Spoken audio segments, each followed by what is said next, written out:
Sa mga hindi marunong magsagwan, simple lang. Ganito lang yan, oh.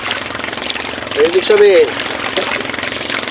ayan, pag nagsagwan ka rito, liligo ka ang pag ganon. Siyempre, pwede mo siyang ligwatan dito pag ganon, para bumalik siya. Kung habang kasama rin sa pahinga yan, yung gumaganyan ka, nagtitimon ka. Yan, sasagwan ka naman dito sa kabila. Kung gusto mo naman bumawi, dito rin. Ganyan.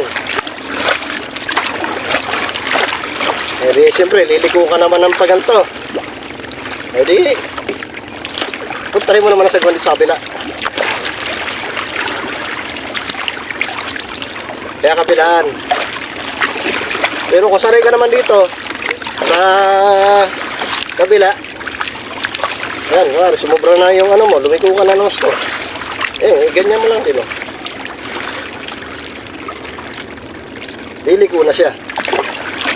Hindi ka na lilipat dito sa kabila. Ganyan lang yan.